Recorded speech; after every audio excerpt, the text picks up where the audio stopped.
Good morning, good afternoon, and good evening to everyone who are in different corner of the world. Thanks, Aaron, for hosting this amazing session, and Mr. Samo for chairing of the session. I'm Valijan from Uzbekistan. Currently, I'm pursuing my PhD in international trade at Inha University, South Korea. And today we're going to present, actually, with my supervisor, Professor In Kyo Chung. The paper's title is Trade Policy Issues of Oil-Rich but Landlocked Country Case, focusing on Kazakhstan's post-WTO entry. As you can see here, the country is landlocked, which emphasizes that the country needs to integrate and liberalize its trade more than any country, since it's a landlocked country. And as you can see also, the country, Kazakhstan, ranks at 12th in the world in terms of oil reserve. So our title, our paper goes as following. First, I will just go the introduction and then literature review very super quickly, because I don't have a lot of time, just 20 minutes, and I just did 20 slides and hope I will succeed to finish up my presentation within my time limit.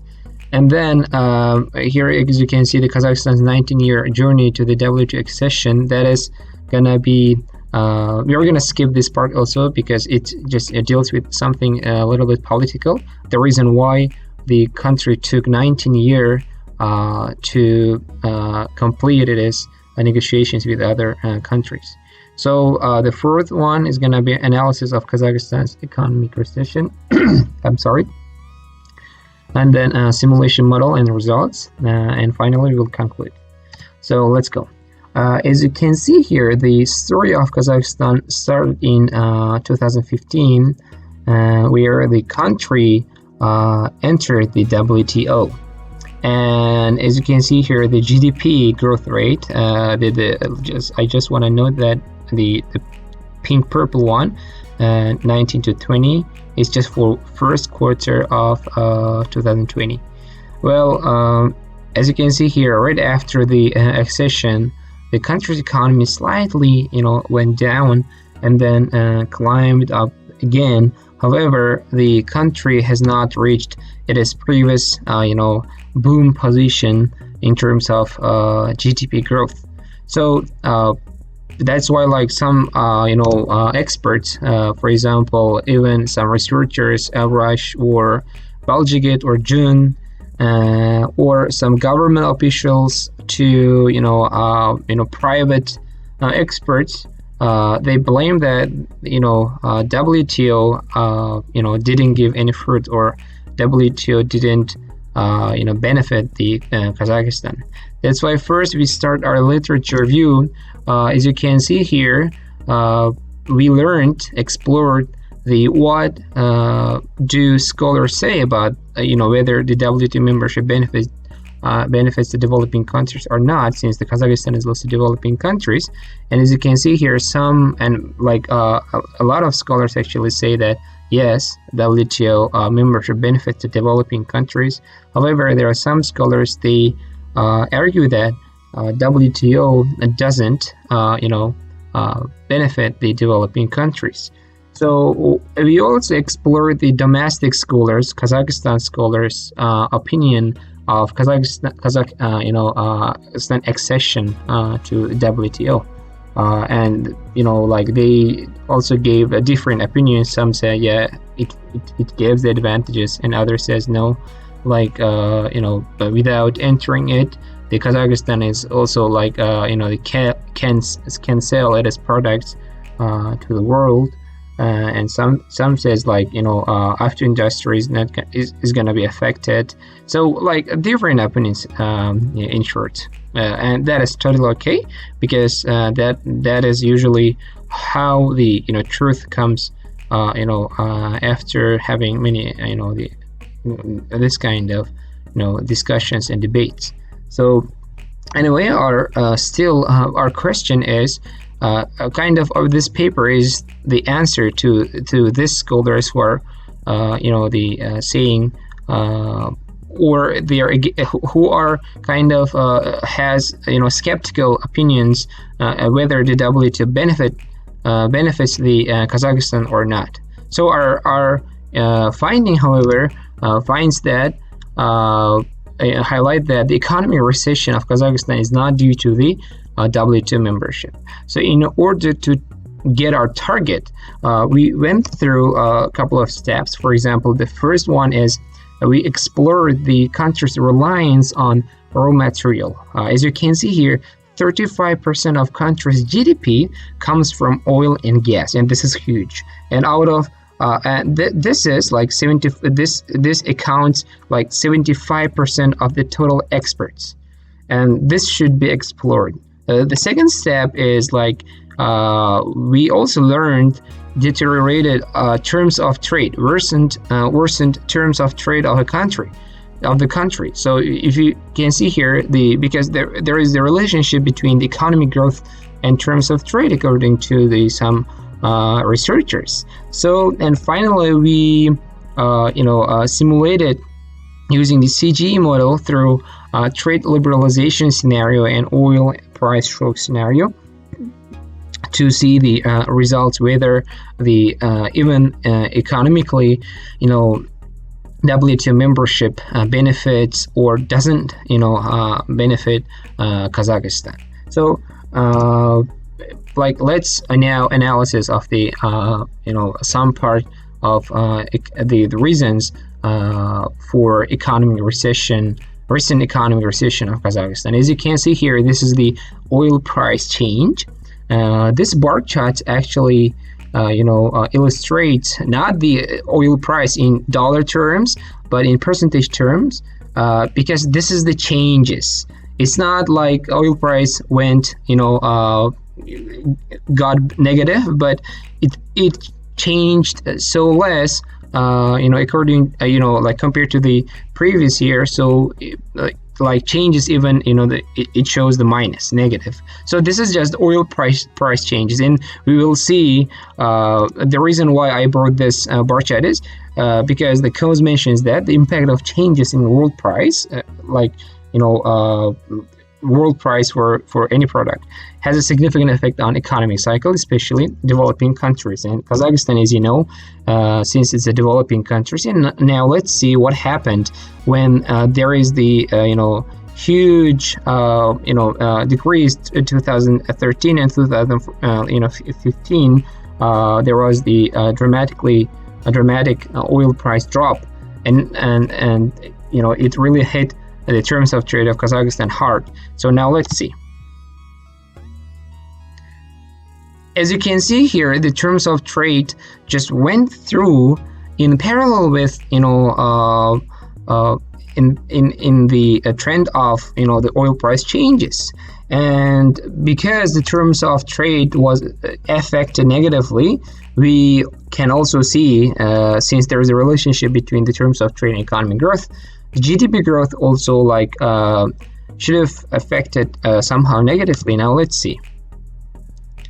And this is the GDP growth of Kazakhstan. And as you can see here, now just recall, this is 2015, and this is the Kazakhstan WTO accession. So, and so I have a question, can we say that WTO accession actually hurt the Kazakhstan economy? And that was, the previous graph we saw, it was the story, and this graph is the behind the story actually, because it's not only WTO accession that was a reason for economic recession actually, and this economic recession here was just continuation of the previous economic recession that emerged in 2013 and 14, and at this point the Kazakhstan and the economy was so hard, and still that's why cannot has not reached its previous level. And when it comes to terms of trade, the oil price is not only reason, but also we should comprehensively explore it, because they're one of the main trade partners of Kazakhstan, Eurasian Economic Union. So it is share of total global trade of Kazakhstan is around 20%, as you can see here, and share of total imports is about like 35-40%, while around just 12% for exports. And this is huge, which means like Kazakhstan has been suffering the negative trade balance since 2010. And as you can see here, and this should be a signal that the country should explore and diversify its trade route and export and import structure. Otherwise, the deteriorated trade balance in terms of trade is going to be forever. So now we are done. Why the Kazakhstan's economy right after the the WTO kind of declined slightly and still has not reached the previous position. And for this part, let's have a very brief conclusion. The first one is like economic slowdown post-WTO membership is the continuation of the recession that originated in 2013-14 because of oil price plunge and drop in the world oil price, as well as Kazakhstan's involvement in Eurasian Economic Union, is one of the main contributors to weakening the terms of trade. And as a mixture of these events, against the background of this mixture of these events, economic growth in Kazakhstan declined. So now let's move on the meat of our presentation. So if you look at here now, this is the economic modeling using the GTAP version 10 in static CG model. We used also run GTAP software, and we first aggregated our data, the regions like for Kazakhstan, China, Japan, and Korea, US, Canada, and there are also some sectors. Just simply, this is the regions, for those who are not very familiar with the economic modeling, is like we aggregated the countries, the regions here, which means like we grouped them into different regional groups, and we also grouped some sectors. Well, and we will give some shocks. Let's say we call them that shock a scenario 1, scenario 2, and scenario 3. What is that shock? Shock means we will kind of predict the future event of Kazakhstan's economy. As you can see here, scenario 1 is like implementing the final bound rate. If you don't know what final bound rate is, let me explain very briefly. So here is the timeline of Kazakhstan's import tariff, and this was in 2008, and when Kazakhstan joined to the 2010 to customs union with Russia and Belarus in 2010, it is tariffs significantly increased, and then after the Kazakhstan joined the WTO in 2015, the tariff got a little bit moderate. But still, there was some, Kazakhstan's commitment actually is until 2020. By the end of 2020, Kazakhstan will have lowered the import tariff lines to an average 6.1. And as you can see here, this is the different sectors, and with different, which is a lesser tariff rates. Comparing to the current tariff rates in the beginning of 2020, or let's say in the middle. So this is gonna be short here. We kind of predict the Kazakhstan economy. What happens if Kazakhstan fully implement its commitments, its tariff commitments? If the rough question is like, what happens if Kazakhstan impose little lower import tariffs? So this is gonna be our scenario 1. So scenario 1, and the scenario 2 is gonna be 10% drop in the oil price, which is we will kind of see the reaction of Kazakhstan. Okay, what happens to the Kazakhstan's economy after 10% drop in the oil price. And we also see what happens to the Kazakhstan economy if there is a 20% drop in the oil price. This is gonna be our scenario 1, 2, and 3. And then before going to our results, I just want to mention that there are some already the research that have conducted research about Kazakhstan's accession. But actually the thing is about this amazing jobs works, they did their research very earlier than the Kazakhstan's actual accession. That's why they had to use the imaginary the tariff rates, and we also felt that we should use actual commitments of Kazakhstan to the WTO members. And as you can see here, these scholars also analyzed, and for example, they kind of used, what happens if 50% of reduction of tariffs, individual sectors or all sectors, and they kind of ended up conclude that GDP and welfare increase, employment decrease. This is the economic modeling actually, for those who know. So now let's move on our result here. As you can see here, our result. This is the Kazakhstan's welfare change. As you can see here, this is the scenario 1, scenario 2, scenario 3, which means that after 2020, Kazakhstan fully implemented its commitments, and this is the what happens in the future if the oil price dropped by 10%, because the Kazakhstan is the huge oil exporter, or what happens if 20% oil price drop in the future. So as you can see here, when Kazakhstan imposed lower tariff rates, it gained much welfare, 631 million US dollar. And however, when the oil price got cheaper, the Kazakhstan lost a lot of money. Rather, the countries who are importer of the oil, China, Japan, Korea, US, Canada, or Europe, they lost somehow. So the biggest gainer from WTO accession of Kazakhstan is gonna be China, since it's a neighbor country, and Eurasian Economic Union or CIS countries, they're gonna lost somehow, and the rest of the world is why it is minus, because we used actually bound tariff rate of Kazakhstan, while the rest of the world's the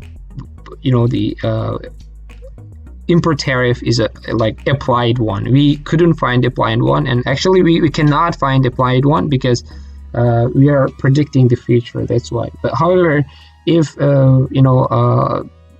if we use the actual one, the rest of the world would also gain somehow. So now let's go to the real GDP. As you can see here, real GDP, Kazakhstan gained somehow. The GDP of Kazakhstan increased because of the trade liberalization. However, oil price drop decreased somehow. But the other countries, they didn't feel anything, because the Kazakhstan, in terms of economy, relatively, is a small country. So other countries could not feel any big differences in their GDP. So as for terms of trade, again, when Kazakhstan joined the WTO, its terms of trade went a little negative, slightly negative, as you can see here. And for oil price shock, 10% and 20%. Again, it is this is the negative numbers. And now let's move on the results of our modeling. As you can see here, this is changes in Kazakhstan's economic sector. So overall, let's talk about the middle of our result. Overall, the total export and total import and the import price, they all there is a positive changes.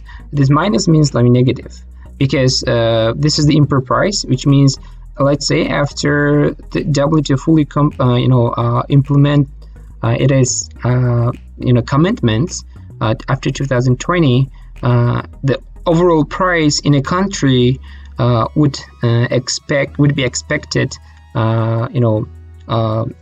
by would be expected cheaper, almost by 20%, minus 20%. This is the price term. So, and a passenger vehicle is gonna be cheaper, almost up to let's say 12%.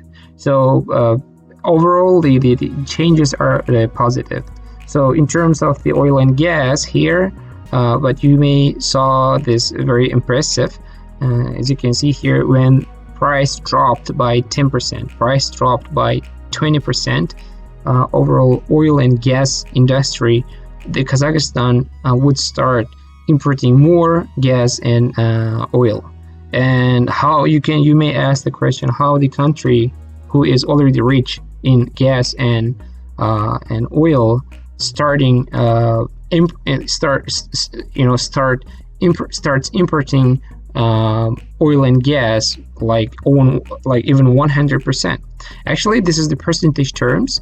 So if you convert the percentage terms in the real actual numbers, this is not gonna be the very huge numbers. It's gonna be very the little contribution to the overall import here. So you don't have to get impressed looking at these numbers. So the just conclusion for the overall conclusion of our presentation. So the trade liberalization scenario, as we just saw, found out that the lower tariffs improve consumers' welfare and GDP. We can say that because of the WTO accession, the consumers' welfare increased and GDP also increased.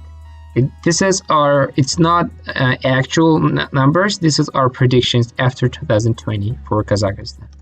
And the number of imported and exported goods increases. And what happens?